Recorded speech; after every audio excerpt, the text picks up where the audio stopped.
Hi, it's Mark Greenstein. I have the turtleneck for this one last day of winter, though it looks like we got snow coming for the start of spring.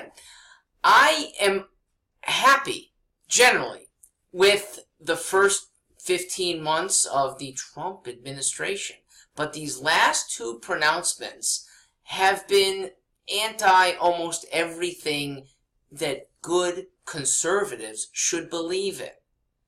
So he's anti-NRA ties. He now sounds like Luke Bronin.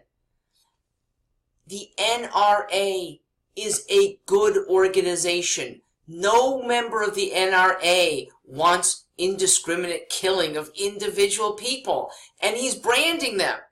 Okay? Now, the NRA does very good work in this state with training. Bronin has wanted to divorce that and leave it to some, I don't know, state-run group that is probably less adept. I say leave it open to competition. NRA might have an inside track based on good experience. I don't believe in unseverable ties. As George Washington said, make no permanent alliances. Now, Trump is wayward, and he has been all along on trade.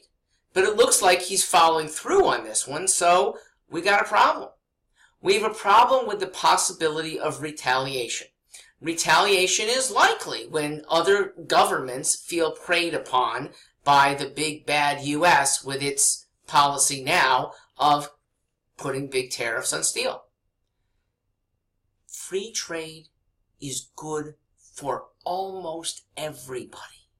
The only people you are protecting are a few inside companies, and they tend to be the weaker ones, the ones that on their own aren't competing internationally.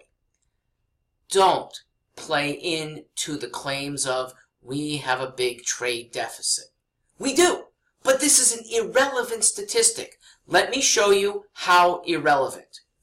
You almost certainly have a trade deficit in your own household with some producers. I know that I run a huge trade deficit with Stop and Shop, my grocer. I pay them every week, and they don't buy anything from me. Huge deficit in the Mark Stewart Greenstein household. So what? I get great food at generally low prices. And you know what? There are other supermarkets that I go to, ShopRite and PriceRite, and I run trade deficits with them too. Our country is no different. Running a trade deficit means you are actually wealthy enough as an entity to buy lots of stuff. And what do? You get cheap stuff that you would happily pay for.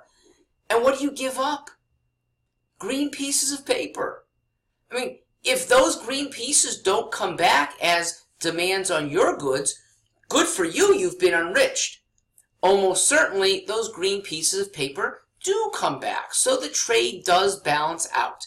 But even if it doesn't, your less expensive goods are what allow your manufacturers here to produce more and more, and maybe make more and more profit. How good is that? Profit is what pays wages. Profit is what leads to innovation. Profit is what allows us to take vacations and spend more. Trade barriers reduce profit. They increase prices.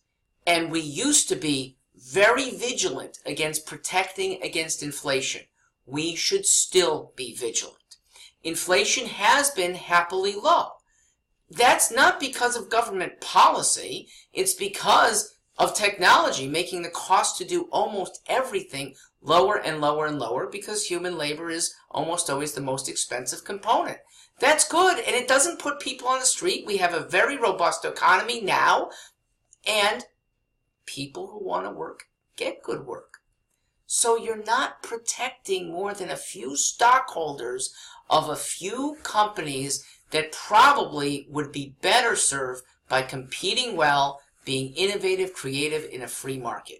And even if they can't do it, it is not worth penalizing consumers throughout the Americas and possibly, if there's retaliation, all these other businesses. We business people are in your corner, Mr. Trump, but you can't lose us over a trade war that has no economic goodness. I'm Mark Stewart Greenstein, candidate for governor. I hope to be working with the Trump administration, and I hope there won't be, come 2019, trade barriers that have been threatened.